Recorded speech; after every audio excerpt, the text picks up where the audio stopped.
Hello students, welcome to my channel. So students, देखिए, अगर आप अपने बीए के सेकेंड ईयर के थर्ड सेमेस्टर में आप लोग माइनर में अगर इंग्लिश पढ़ते हैं तो आज की वीडियो में मैं आपके माइनर का यूनिट 1 स्टार्ट करने वाली हूँ। देखिए, आपके माइनर का जो सिलेबस है वो है क्रिएटिव राइटिंग। यही सिलेबस आपका है जो आपको थर्ड सेमेस्टर इंग्लिश में पढ़ना है। और उसका जो सिलेबस है नया, उसको मैंने अपलोड कर दिया है मेरे चैनल पर।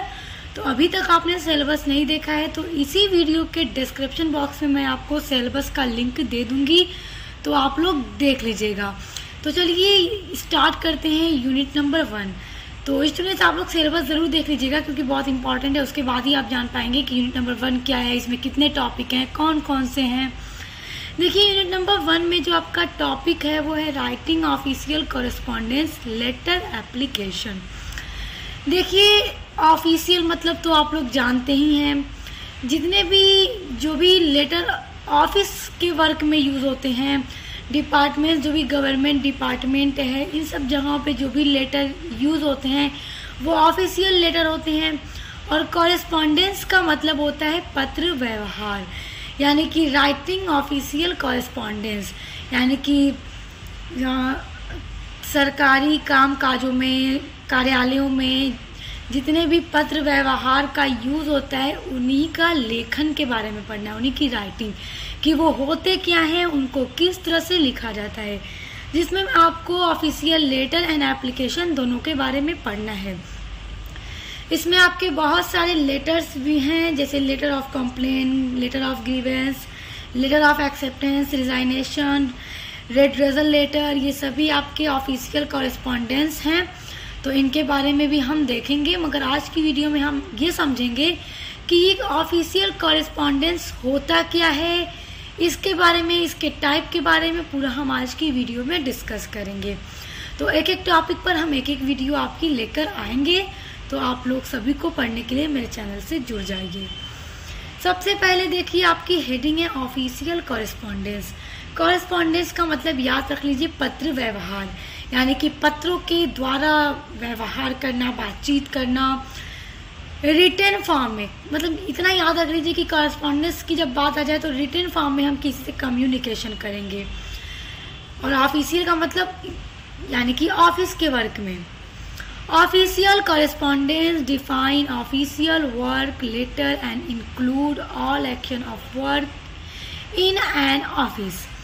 अब देखिए, ऑफिशियल कॉरेस्पॉन्डेंस जो है वो प्रदर्शित करता है, डिफाइन करता है ऑफिस में जितने भी सारे काम काज होते हैं, उनको अगर करने के लिए हम किसी को, अलग डिपार्टमेंट को लेटर लिखकर भेज रहे हैं, कोई काम है। और हम देखिए, जैसे एक ऑफिस से दूसरे ऑफिस में काम होता रहता है ना, अगर किसी भी चीज़, जो भी चीज़ का काम हो, चाहे काम कोई भी हो, तो हर कोई एक दूसरे से जुड़ा होता है। तो एक दूसरे से बात करने के लिए, कम्युनिकेशन करने के लिए लेटर के थ्रू जो भी बातचीत होती है, लेटर के द्वारा लिखकर जो भी काम हो लिखकर सेंड किया जाता है, रिसीव किया जाता है, वो सारे हो जाते हैं कॉरेस्पॉन्डेंस, यानी कि रिटन फॉर्म में कम्युनिकेशन करना। The letters are written between different offices and departments of government. देखिए, जो पत्र होता है उसको लिखा जाता है एक ऑफिस से दूसरे ऑफिस में अपने बात को पहुंचाने के लिए। आप लिखकर दूसरे ऑफिस में भेजेंगे, वहां से आपको भी उसका रिप्लाई आएगा। तो ये सब लेटर की फॉर्म में आपको मिलेगा, एक रिटन फॉर्म में आपको मिलेगा। आप चाहे इसको लेटर के थ्रू करें या फिर ईमेल के थ्रू करें। ईमेल के थ्रू आप करेंगे तो ऑनलाइन होगा, आप चाहे लेटर में लिखकर भेजें या ईमेल के थ्रू करें, तब भी आपका वो ऑफिशियल कॉरेस्पॉन्डेंस ही कहा जाएगा। और देखिए, डिपार्टमेंट्स ऑफ गवर्नमेंट, एक गवर्नमेंट डिपार्टमेंट से, यानी ये सरकारी डिपार्टमेंट से दूसरे सरकारी डिपार्टमेंट में भेजा जाता है। ये सरकारी, गैर सरकारी सभी डिपार्टमेंट्स में, एक डिपार्टमेंट से दूसरे डिपार्टमेंट्स में जो भी कार्य होते हैं उनके बारे में लिख करके भेजा जाता है। This type of correspondence typically includes letter, memos, email and other written document that convey important information. देखिए, दिस टाइप ऑफ कॉरेस्पॉन्डेंस, इस तरह का जो पत्र व्यवहार होता है, टिपिकली इंक्लूड करता है, इस तरह के पत्र व्यवहार में शामिल होते हैं लेटर्स, यानी पत्र भी हो सकता है, मेमोस के थ्रू भी आप बात कर सकते हैं, कम्युनिकेशन कर सकते हैं। बस इतना जान लीजिए, कॉरेस्पॉन्डेंस का मतलब होता है कि पत्र व्यवहार, बातचीत करना एक रिटन फॉर्म में। आप लेटर की थ्रू करेंगे तो वो भी आपका लिखा हुआ ही होगा, रिटन फॉर्म में होगा। मेमो जो होगा वो भी, जैसे कि आप जिसको आप मेमोरेंडम बोलते हैं, वो भी रिटन फॉर्म में होता है। ईमेल के द्वारा अगर आप किसी को कोई इन्फॉर्मेशन देते हैं तो वो भी रिटन फॉर्म में होता है। एंड अदर रिटन डॉक्यूमेंट, यानी बहुत तरह के रिटन डॉक्यूमेंट होते हैं जिनके थ्रू एक डिपार्टमेंट से दूसरे डिपार्टमेंट्स में लिखकर भेजा जाता है किसी भी कामकाजी लेटर को। That convey important information, convey का मतलब होता है बताते हैं बहुत ही महत्वपूर्ण सूचनाओं को।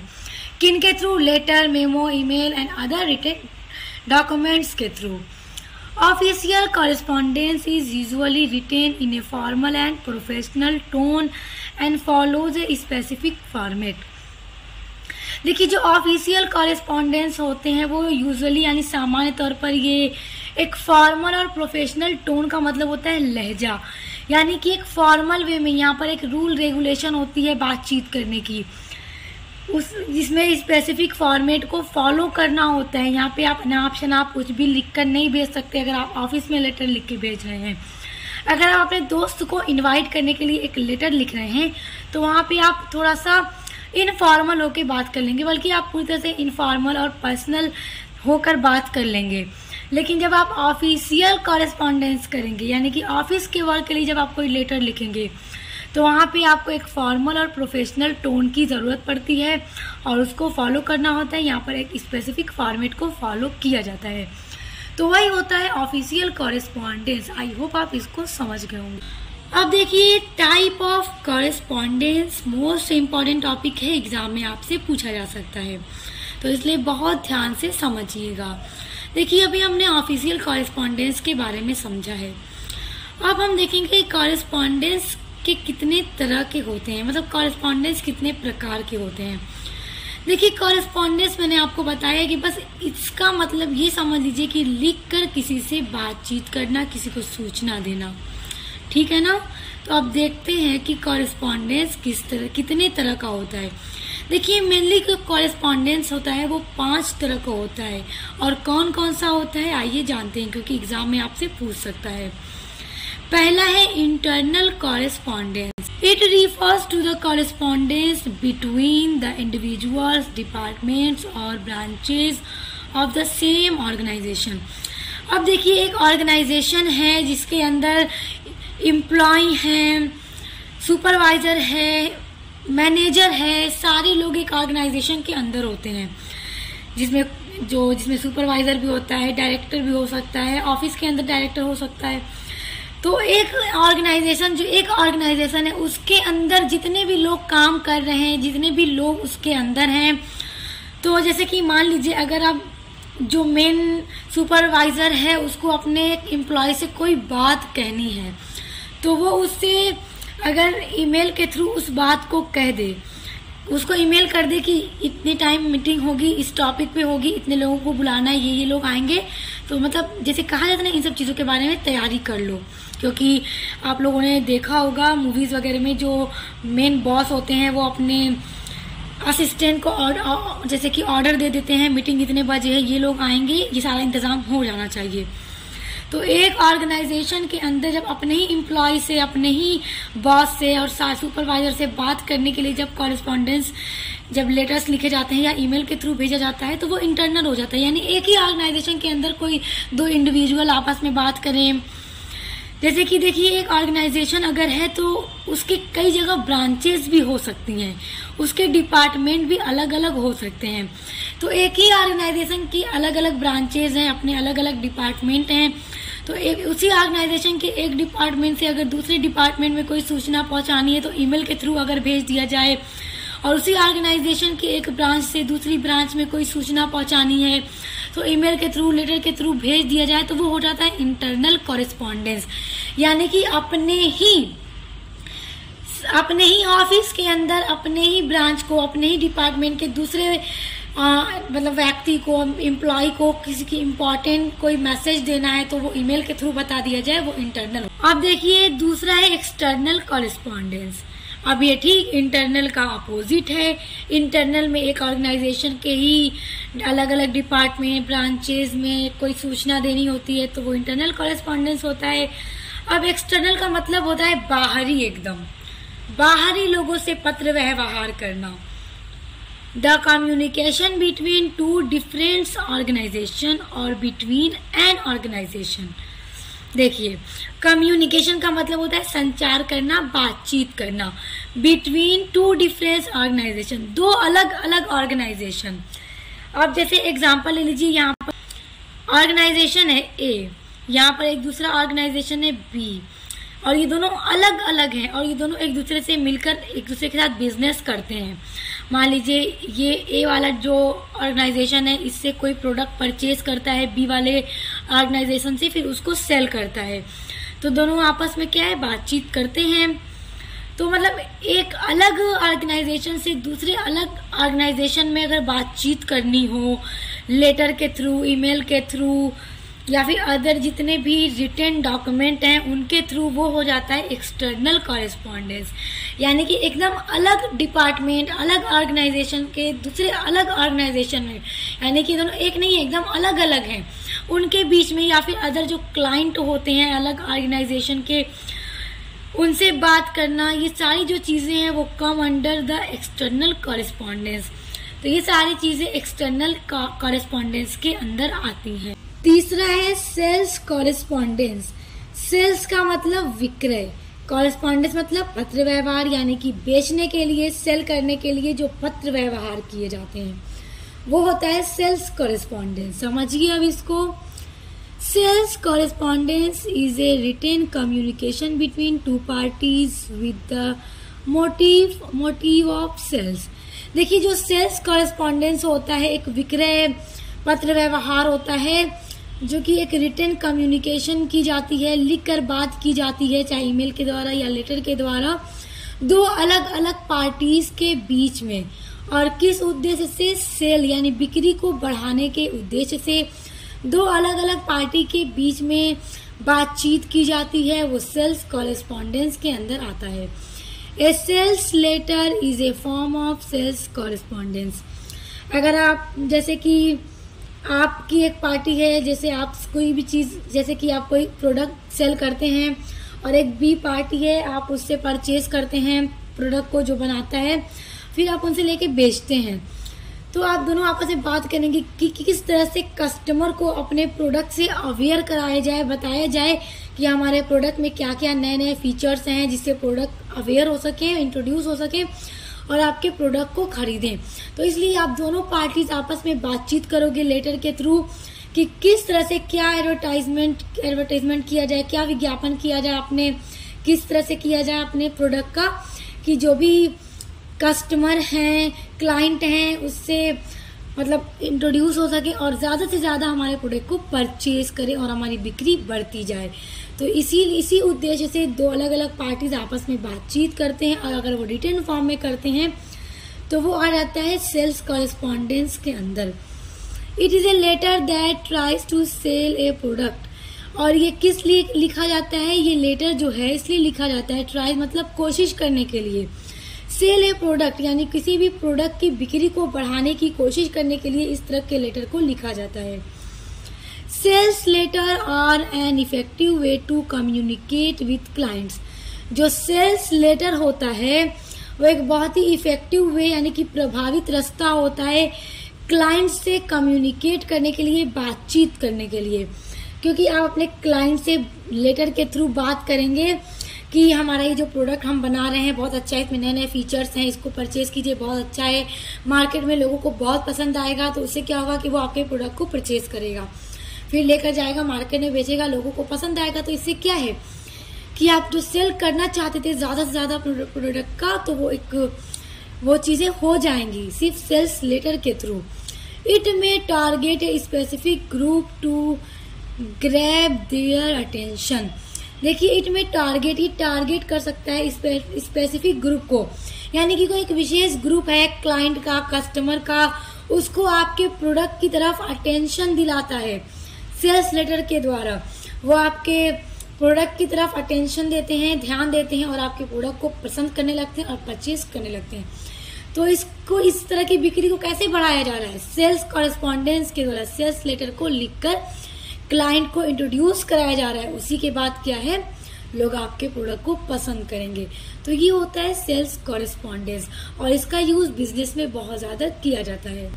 अगला है कॉरेस्पॉन्डेंस का type, personalised correspondence. These involves personal and emotional factors, letter of request, congratulation letters, appreciation notes, etc. देखिए जो पर्सनलाइज्ड कॉरेस्पॉन्डेंस होता है उसमें ना पर्सनल एंड इमोशनल दोनों तरह के फैक्टर शामिल होते हैं। देखिए इसको ना जो पर्सनलाइज्ड कॉरेस्पॉन्डेंस है, पत्र व्यवहार है, इसको आप फॉर्मली एंड इनफॉर्मली दोनों तरह से यूज कर सकते हैं। जैसे कि अगर आप अपने ऑफिस के किसी भी एम्प्लॉय को किसी ऑफिस के वर्क के लिए कोई सूचना देंगे तो आपका ऑफिशियल हो जाएगा, क्योंकि आप ऑफिस के वर्क के लिए दे रहे हैं। लेकिन अगर आप उनके बर्थडे पर या फिर किसी चीज़ की आपको उनको कॉन्ग्रेचुलेशन देना है, या फिर अप्रिसिएशन नोट्स का मतलब होता है, अप्रिसिएशन मतलब होता है प्रशंसा करना, तारीफ करना। अगर आप उनकी तारीफ करना चाहते हैं, उन्हें किसी चीज़ के लिए कॉन्ग्रेचुलेशन कहना चाहते हैं, उनसे कोई चीज़ के लिए रिक्वेस्ट करना चाहते हैं, तो आप पर्सनलाइज्ड कॉरेस्पॉन्डेंस उनसे कर सकते हैं, लिखकर बातचीत कर सकते हैं। तो आप इसको फॉर्मली भी यूज़ कर सकते हैं, अपने ऑफिस के लोगों के साथ, एम्प्लॉय के साथ भी लिखकर बातचीत कर सकते हैं। इनफॉर्मल अपने दोस्तों के साथ भी इस तरह के कॉरेस्पॉन्डेंस को आप यूज़ कर सकते हैं। अगला है सर्कुलर। सर्कुलर मतलब होता है परिपत्र। देखिए सर्कुलर भी एक टाइप ऑफ कॉरेस्पॉन्डेंस है। देखिए अब ये होता क्या है, circulars are one type of official communication tool. जो सर्कुलर है इसको परिपत्र बोलते हैं हिंदी में। तो जो परिपत्र होता है वो ऑफिशियल कम्युनिकेशन का एक बहुत ही इम्पॉर्टेंट टूल है, तरीका है, जिसके द्वारा ऑफिस में एक दूसरे से कम्युनिकेशन किया जाता है। जैसे मान लीजिए, देखिए circular letters are used to inform people about new businesses changes.